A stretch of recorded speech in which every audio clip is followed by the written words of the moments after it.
Hi, I'm Amy. And I'm Kirsty. And this is our podcast covering the highs, lows and realities of parenting a child with neurodiversity. Each week we'll be sharing updates from our lives and hearing from a variety of guests about their advice and experiences. This is Love Needs No Words. Hello and welcome to this week's episode of Love Needs No Words. How are you doing, Kirst? I'm good. How are you? Well, this couldn't have come at a better time for me because I've had quite the week. It's been very turbulent, I'd say. Some real highs and been increasing. So we've been noticing that he's been using points of reference in his PECS book so much more than he ever has done. And he's been using other books to tell us what he wants. So there's been a couple of times where we've been out and about and I haven't had his book to hand. He was finding like pictures on doors or a book nearby which had like an apple on it or a banana. Then he'd say the word. Oh, wow. And then also I'd say, are you hungry? And he'd go, hungry. So it's the kind of, it's like something's clicked that he's now linking everything. So that's been really lovely to see. And we also bought this thing off Amazon quite a few months ago, and I don't know if I've spoken about it on here, but it looks like a phone and it's got about like 8 different instructions on it. So like, I'm hungry, I'm thirsty, I need the toilet, I want to watch TV, I want to play with toys, that sort of thing. And we remember buying it for him and he was just pressing whatever button, and it was quite sad because we realized that he just didn't get it. There was no kind of linkage between this is an instruction to help me get what I want. But yeah, over the weekend he again just got it. So there's a one button on it where it says I feel sad, and he kept pressing it and then fake crying. I was like, no, you're not sad. And then he'd laugh and run off. And then we were walking to the park and then he clicked the thing and it said I'm happy. So again, it was like a real kind of connection, which was interesting. Nice. Did this happen suddenly, or has it been, looking back, sort of like a slow momentum with it?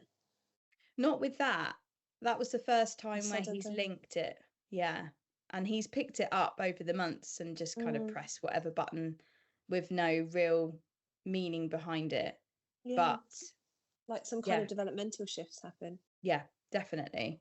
And it's lovely because there's that real bond there then, and a real connection, because you're like, oh, you're hungry, right? Okay. And then you can say, oh, what snack would you like? You know, it's sort of a real building on the kind of structure which we need to continue his speech. So that's been really positive. And then we had Alex's sports day this week, and the teachers had said to me that I shouldn't get my hopes up because they weren't sure whether he was going to take part or not. And all the practices over the last 4 or 5 weeks, he's just not got involved, and they've tried and he's not interested. But things like the sack race and egg and spoon, he's not there yet. He just wouldn't understand how to do that, and he would really have to be handheld to do it. And you don't know what's going on in his brain. He might feel like he physically wouldn't be able to do that, so he doesn't want to embarrass himself. You know, you just don't know how much he actually understands, but he just hasn't wanted to do it. The teachers haven't pushed him to do it at all, and I really respect that. I don't want him to feel like he's got to be forced to do it. So I turned up on the day and I felt really anxious, because it's things like that where you do I do feel different, and that's my fault. I feel like that's on me because nobody's said anything or done anything to make me feel like that. But I guess because I wasn't sure whether he was taking part or not, I was basically just stood there watching everybody else's children in that moment. And then the teacher came out and she said, I'm going to run with him and I'm going to bring them out in 10 minutes. If he doesn't want to come out of the classroom, I'm not forcing him. And if he gets to the pitch and it's all too much, I'll take him back. And I was like, that's absolutely fine. So anyway, bless him, he walked around with her and he stood there on the line. And in a split second moment, I just went, can I go on the finish line? And I dived underneath this thing because I thought I haven't got long before the whistle goes. And I stood at the end and I put my arms out. And I don't know if it was the overwhelm of like everybody there or it was seeing me, but his eyes welled up and then he just ran. And it was so lovely, Kirsty. And it was like, and I just thought he was just going to run anywhere, but he ran in his line. So subconsciously he must have been watching over the last few weeks, not taking part, but watching. And he knew he had to stay in that line. And yeah, he ran to me. It was just so lovely. And I turned around and all the teachers were in tears. And they were like, we didn't think he'd do it. We can't believe he's done it. You must be so proud. And it's like, in the films where in that moment, I didn't see all the parents watching me. I didn't see anything other than him running at me. And it was like in those moments where you think, this is all about just getting you here, and this is about you achieving something that you want to achieve because you're here and you're at the start line, so you want to do it. And it was just such a wonderful moment, and it was such a lovely event as well. The school put on such a lovely event, and everybody was so lovely. And he came out and he did the sack race, but didn't use the sack. I mean, the sack race just fills me with dread anyway, because I hated that race at school. I don't know about you, but I hate sports day in general. I was really having it. So we also had Max's sports day this week, and I was having to swallow all the negative feelings that I felt towards sports day for various different reasons. I don't have fond or happy memories of sports day.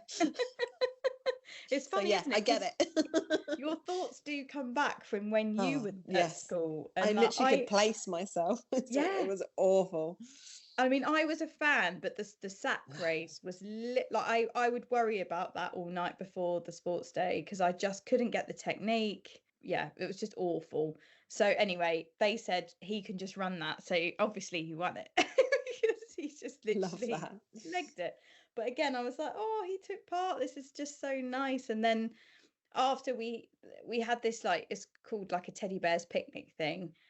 And I went and bought some little cakes, and I don't know why, I just went as far as I could and went under some shade in the playground. And I was saying to him, like, oh, I'm so proud of you, well done. And again, I never know how much he really understands, but you just say it all, don't you? And then his teacher that ran with him came over with a couple of the kids from the classroom and said, let's go and sit with Alex.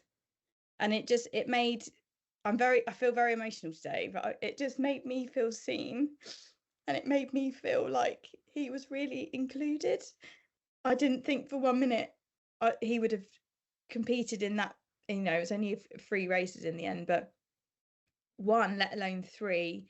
And then they were all cheering him. And then after, I just think it's a natural thing to just kind of segregate yourself from people.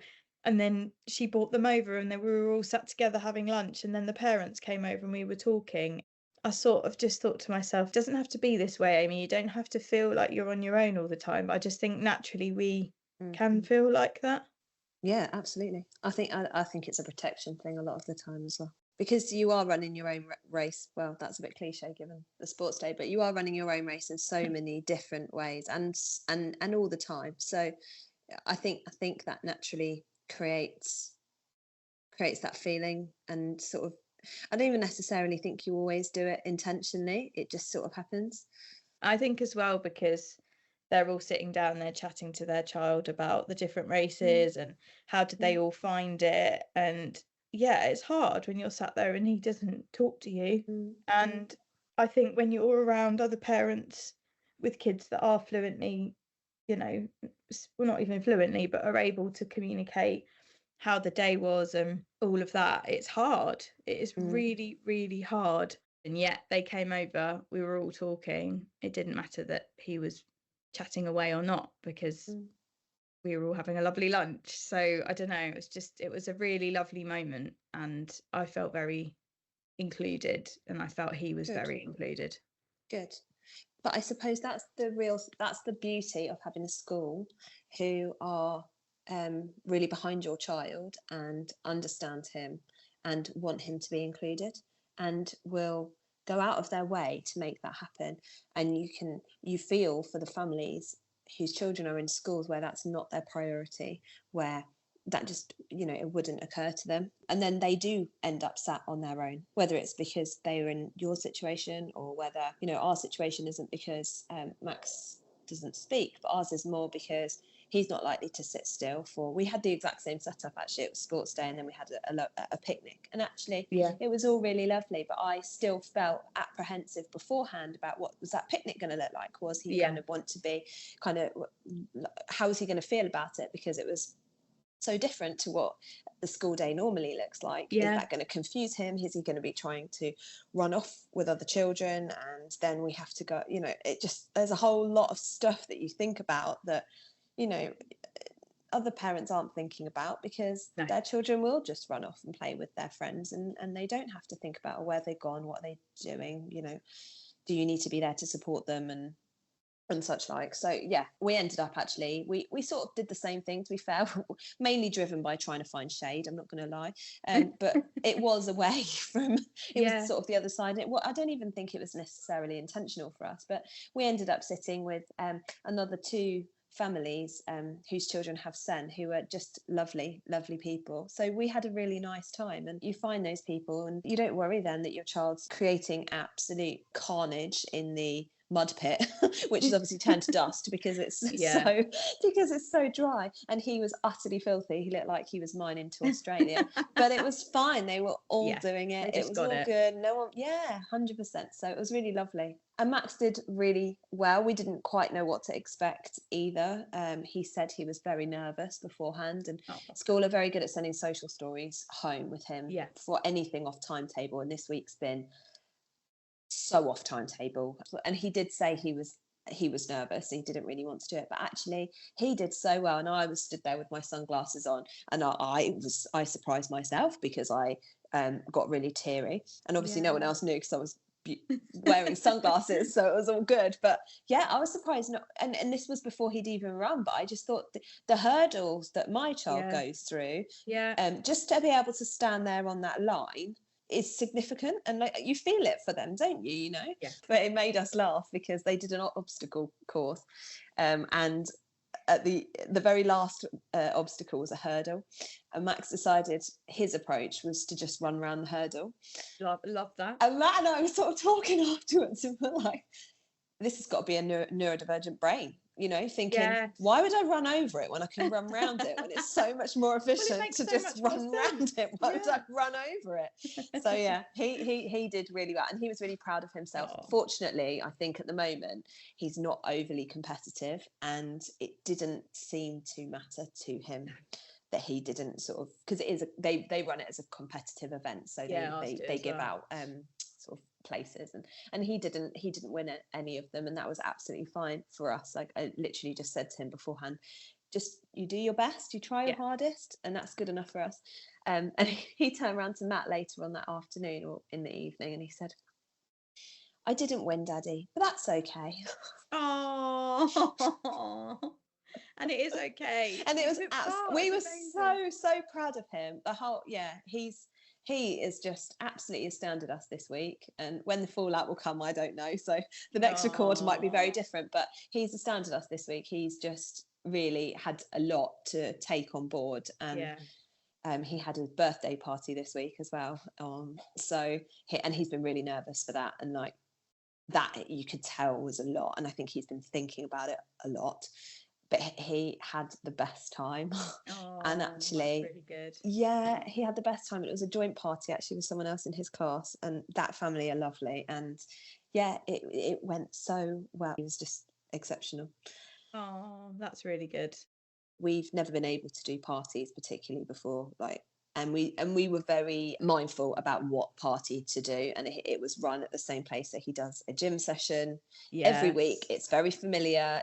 You know where I'm talking about. The boys know it, like it's so he knows the staff that work there, and they know him, and so yeah, he was I think relatively as comfortable as he could have been in a party setting. I know full well that if it had been in a village hall with a bouncy castle or any kind of entertainment, it would have been a very different story. So this is just where you're learning, isn't it, all the time about what works for your child, what's going to bring the best outcome for them at the end of it, not trying to do something that you think would be lovely when they realistically would not enjoy it or it have an adverse effect. Yeah, definitely. I'm really glad that went well, and he had a good sports day. And I think for both of them, it has been very up and down kind of journey at school, but I sort of feel like they're finding their feet now, which is so nice. And it really does feel like a weight's been lifted. But you're very good point about what you said, because there'll be so many people listening where the schools just aren't very adaptable, and also they're not getting the support that they need at the school through EHCPs and fighting with the council, and it's such a difficult journey. I mean, I've fought very hard for Alex's funding this year, and it's exhausting. It's like a full-time job alongside your own. So it is, and you've got a school that support, and I've been fortunate to have a school that supported as well. But so many I can only imagine how challenging it's incredibly hard for people when they don't have that backing and support. Like, I feel like we've got to a place where the school's really got Max's back. And that's a nice place to be. And it's not all smiles and rainbows, don't get me wrong. Like, you know, I have been asked to come into the classroom because he's being disruptive and such like. And I'm a bit like, okay, you know, this is obviously not helpful for the other children in his class, but there's a lot going on this week. So there's always going to be some trade-off to this. And it's finding things that work for them at the school, and that takes time. It's not a quick fix for a lot of things. It does take a lot of time for them to get to know him to get to know the school. And you working with the school as well to find the best solution to things. Has Alex had a move up morning? Has he had a transition morning? Yeah, he's been doing it for the last few months. And his have all gone really well, and we're wondering actually if the structure is something that he will really enjoy. So and we got more funding this week, so he will have more one-to-one in the afternoons. It was just going to be mornings. School have sort of indicated that they are hopeful that the more routine and structure that comes with year one, hopefully Max will respond to well. But we are mindful of the increase in demand that comes with that in terms of the curriculum, and because that's what we've really noticed, or that's what I've really noticed in the last few weeks. I'm not sure kind of what switch has flicked for me, but I can really see how the behaviour that he exerts, and when he gets frustrated, it is literal, or he gets really loud, and he'll get sometimes a bit like physical, and you can see it's frustration, like clear as day. And I think maybe I was sort of thought I knew, but I don't think I was really seeing it. I don't think I was like, I don't know how to describe it. I don't know if I was really in tune. I think I was still in that space as seeing that behaviour as just it giving me a hard time, actually. And I think now I've really kind of shifted to, he's not giving me a hard time. He's having a tough time. Whatever's causing that, he's having a tough time. He can't express himself, and emotionally he finds it very hard to regulate. So this is just where it's coming out. So as soon as I rise to whatever he's doing, we end up just completely butting heads. So that's been massively helpful, and I definitely have felt a lot calmer in the last few weeks, and I think that's making a huge difference. I don't think it was, actually, I'm not sure if it was a flick of a switch. I think it's probably been something that's been coming slowly over a long period of time, but just feel a little bit more like in a space of maybe understanding what he needs a little bit better. And no doubt the school holidays will come. It will cause all sorts of carnage, and I'll be regretting the day that I said that. Ready for him, and I'll think, I don't get him at all. I'm not calm. He is giving me a hard time. It's so hard in that moment. It's really difficult. Already tired and touched out, and I know. And they'll do something and you'll snap, and then after you're like, you're so guilty. They didn't know how to communicate that. They weren't being difficult, but we all get tested, don't we? And you've only got a certain amount before you blow. So. I know. What else have you been up to this weekend?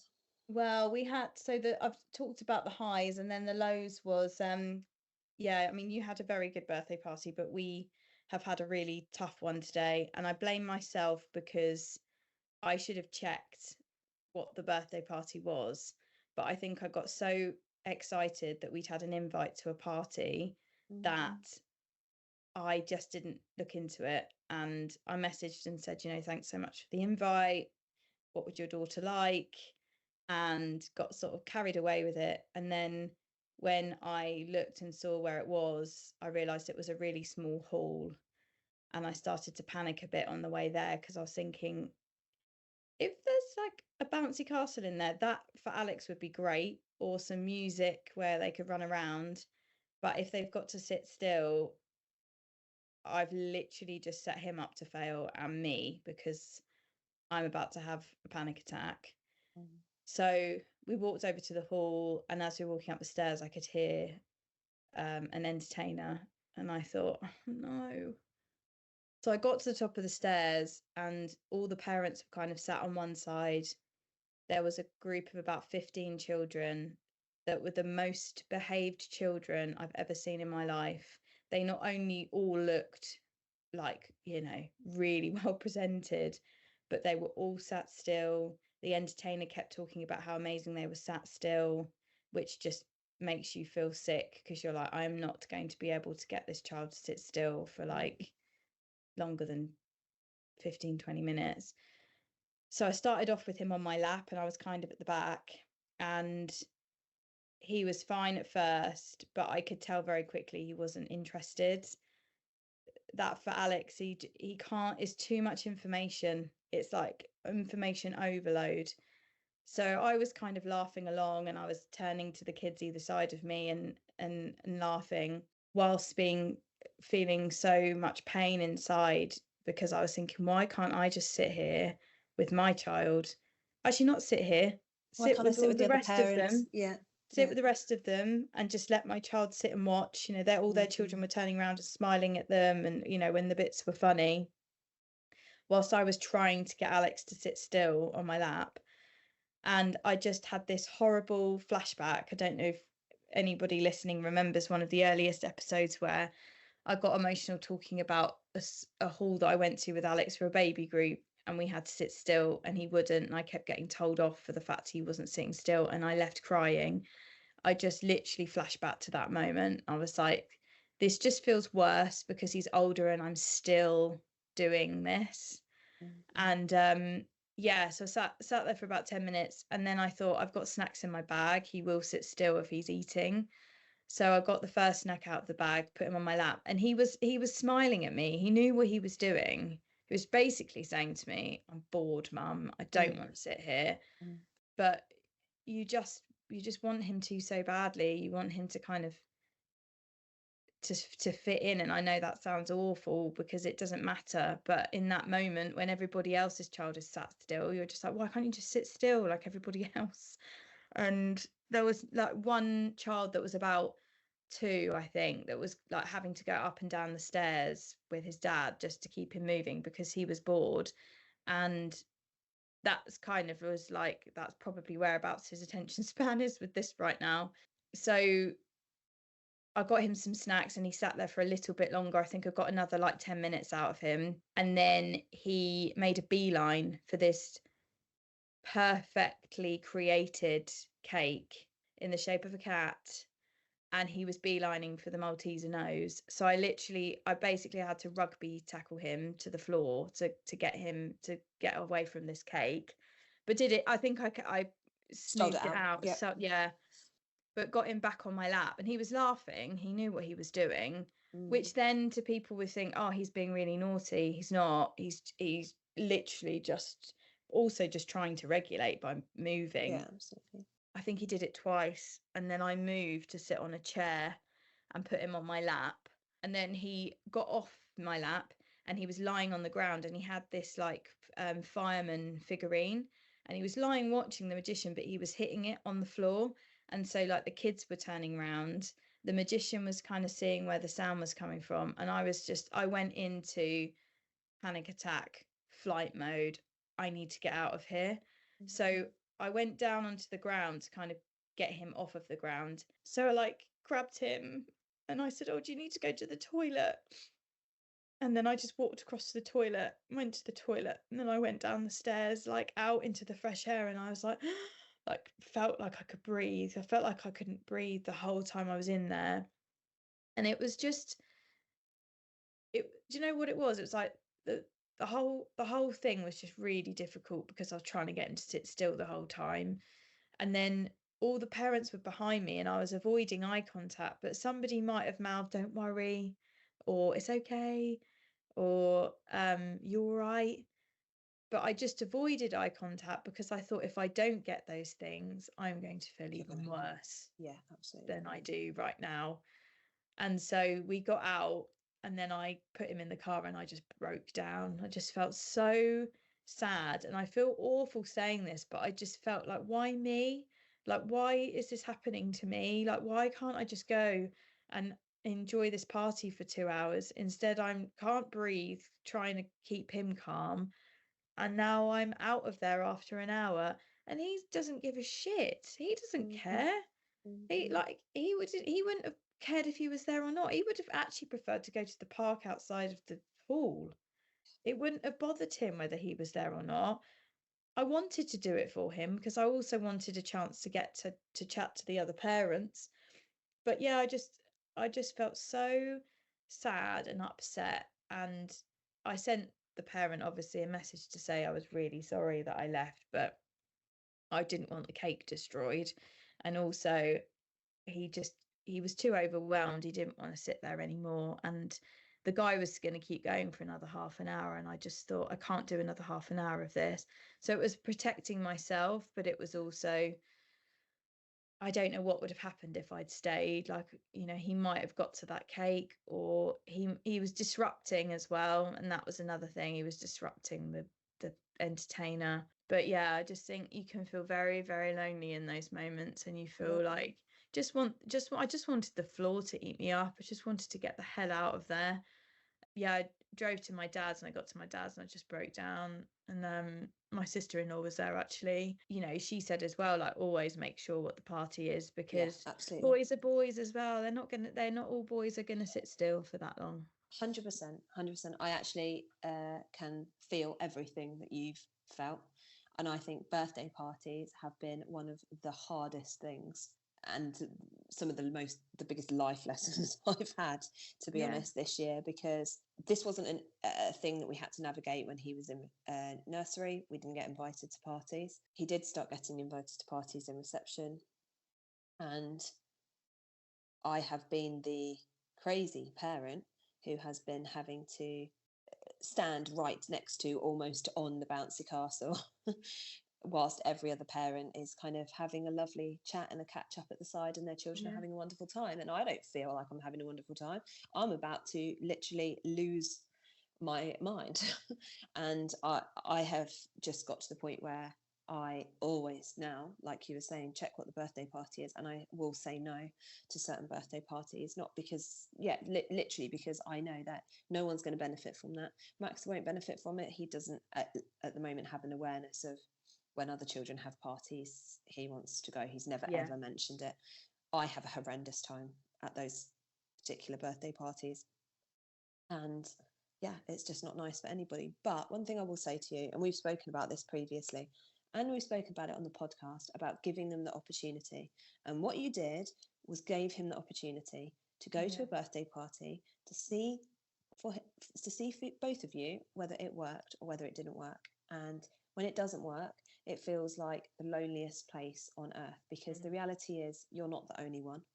Thousands upon thousands of people who are in the same position as us, that this is incredibly hard. But in those moments, you are actually walking that on your own, and it does feel really, really lonely and horrible.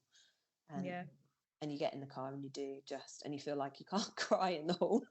I know. And then like, you get in the car and then I felt awful, because I'm then aware that my child is witnessing this, and I'm like, oh my goodness, just get a grip. So this is why I just am very careful now, and you will be too, because you've had that experience, and you learn from it and you move forward. And next time you'll be invited to something and they'll say it's a bouncy castle in this place, and you'll go, perfect. I know that he can do it, or I know he can do it for maybe half an hour, so maybe I'm going to come along for a bit.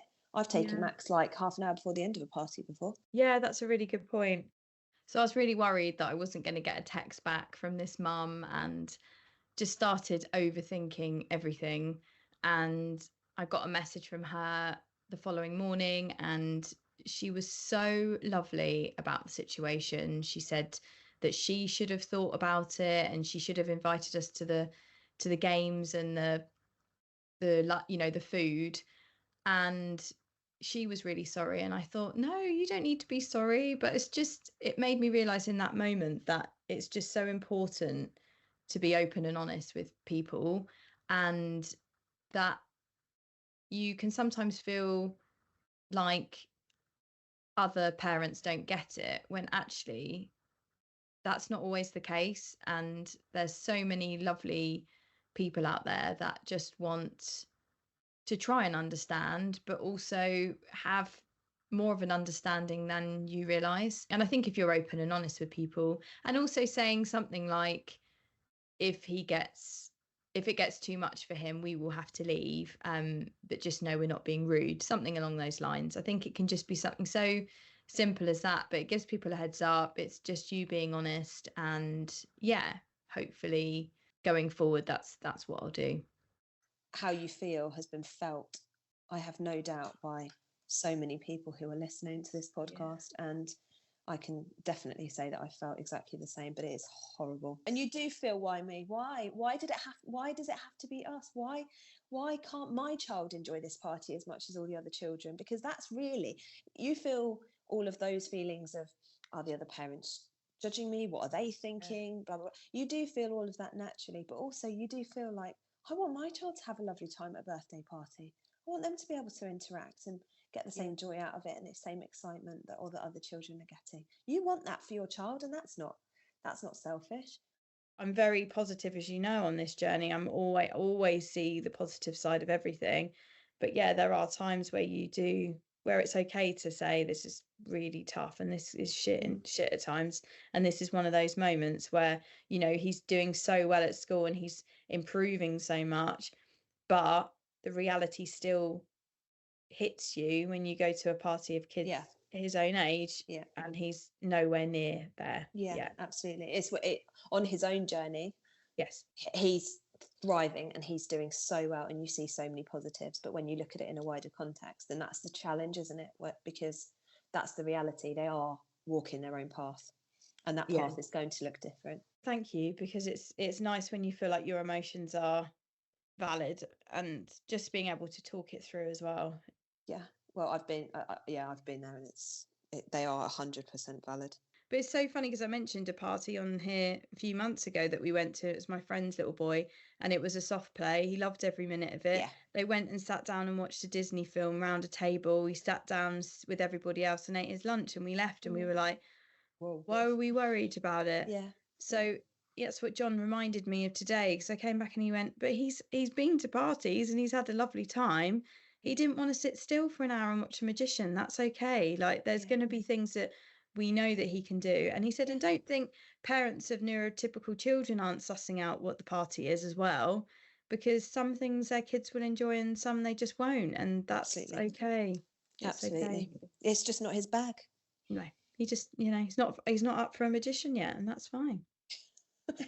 He was very good though. Do you know, partly I was upset because I was really enjoying it. I didn't want to leave. I wanted to see what happened to the rabbit. It comes out the hat. Oh, I thought that was what was going to happen. It's just Amy. So stressful in those moments though, and you come out and you just feel so like stressed and upset and just feeling so sorry for yourself. And I'm like, but it sits with you for a while. Like you will think about it for, I don't know, however long it takes you to process it, but you will, and then you're like, oh. Yeah. You'll never forget the moment, but it will soften. It won't feel as raw as it does today. Yeah. Oh, that was nice. I like that. I know, through bitter experience. Well, thank you all for listening, because I really appreciate that. So yeah, we've got the summer holidays coming up, haven't we? We've only got 4 weeks left of school. I can't believe it. No. 2 weeks. 2 weeks left of school. Oh my God, no, please. We'll do an episode, won't we, during the school holidays? But let's see what fun and games that brings, because this is my first experience into having a summer holiday, and I think it's going to be exciting. Yeah, it will be and nice, not necessarily exciting in a good way. It'll be nice to have that one-on-one time, but 6 weeks just feels like such a but long time. You say that, but I don't even think we'll have a lot of one-on-one time because I've got to work. Like, Oh, you well, know, yeah. not to go down that rabbit warren of school holidays versus annual leave entitlement at work, but it doesn't quite correlate. So, yeah, he's going to be here, there, and everywhere. To be honest, for many of the weeks, I've got a week off at the beginning and a week off at the end, so there'll be 4 weeks in the middle where he's going. Yeah, absolutely. And we've been really, really fortunate that the school started a school holiday club this year, and I think realistically that's probably the only school holiday club we'd be able to access at the moment. So he's gone. Even though I've not needed it, I've sent him a couple of times over the last few holidays just to get him a bit more familiar, because I knew I was going to need it during the summer. Let's see how it goes. Yeah, let's see how it goes. If we're quivering wrecks by the end of 6 weeks, then people listening will be thinking, just you wait, ladies. Just you wait. You've got no idea what's coming for you. Like, dun, dun, dun. So we've got some good guests coming up over the next couple of weeks.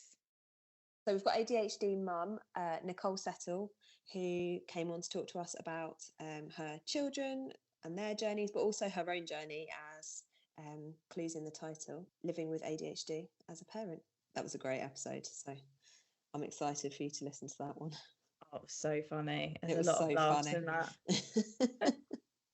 And then we've got Penelope Bates on, who is going to talk about her own experience of raising a child with additional needs. And she talks about it. She really wishes she could have looked into a crystal ball and seen how well he's doing now, because she never would have expected it. And also she feels like maybe she would have just given herself a bit more of a break. So it's what we talk about all the time. Yes. How wonderful that would be. And yeah, we've got lots of guests lined up for after the summer holidays as well. So yeah, really excited. And yeah, we're nearly a year doing this podcast. I cannot believe it. I know. Literally, when we first started this, I remember we were talking quite significantly. There was a lot of chat around that time about them joining school and how we felt about them leaving nursery and transitioning in school. And here we are a year later. And what a journey. What a journey it's been. Oh, it's been a real journey. And actually has been, like some of the things that I thought would be challenging haven't. And then some of the things that I didn't expect to come up have. I've definitely navigated quite a few different situations that have been fairly challenging. But also there's been some really great moments as well. So one to reflect on, I think. And just so nice to talk to so many people, so many different people about a variety of different things. Absolutely. But we feel very lucky to have you guys as our audience as well. So thank you. We really hope that we can just keep providing lots of free content of helpful information for you all. Anyway, until next time, Kirst. Until next time. Have a good week. Bowing out. Yes, and I'll have a lovely week. Soon. And bye, you. Amy. Bye, everyone. Bye.